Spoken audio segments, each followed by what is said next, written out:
नमस्कार शेतकरी भावांनो. तर आज आपण बघणार आहोत एक फ्लोटेक कंपनीचा पंप आहे, व्हर्टिकल पंप आहे, 7.5-3चा पंप आहे, तुम्ही पाहू शकताय.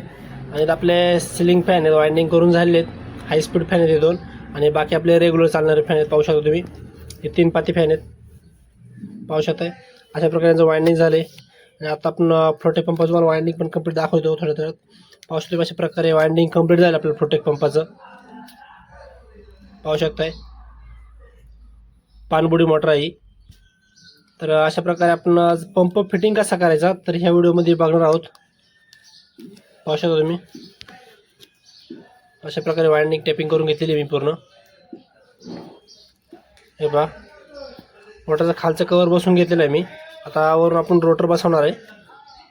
पाहू शकता तुम्ही, अशा प्रकारे आपला रोटर बसवायचं काम चालू आहे.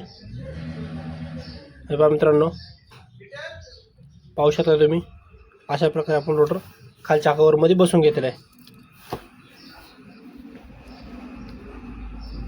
पाहू शकता तुम्ही, हे पहा, जो वरचा कवर याला आपण बुलडॉग लावून घेऊ, म्हणजे जेणेकरून पाणी लिकेज होणार नाही. मोटरचं वाइंडिंग मधलं पाणी आहे ते जागेवर राहतं. तर कुठं बारीक गॅप असला तर पाणी ते निघून जातं वाइंडिंग मधलं, त्यासाठी आपण चिटकून घेऊया त्याला. पाहू शकता मित्रांनो, तर अशा प्रकारे आपला वरचा पण कवर बसून झालेला आहे. आणि तुम्हाला हे जर शाफ्टला हे दिसतंय पामध्ये गंज वगैरे आलेला आहे, तर गंज जर आपण मोटर फिटिंग करून झाली तर त्याला पॉलिश मारणार आहोत. अशा प्रकारे तुम्ही पाहू शकताय, मोटर आपली फिटिंग करून झाली आणि पॉलिश पण मारून झाली.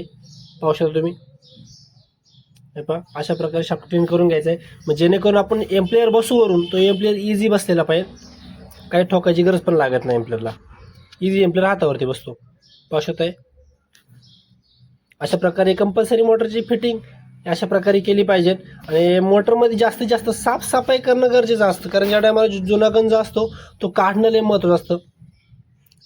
पाहू शकता तुम्ही, अशा प्रकारे वरचा हंडी आहे पंपाची, हे एक हंडी. पाहू शकता तुम्ही, आपण जे स्टेज बोलतो ना, हे जे त्याचे बाऊल आहेत पंपाचे, पाहू शकता तुम्ही. हा जो एम्प्लियर आता मी टाकून घेतला पहिले एम्प्लियर,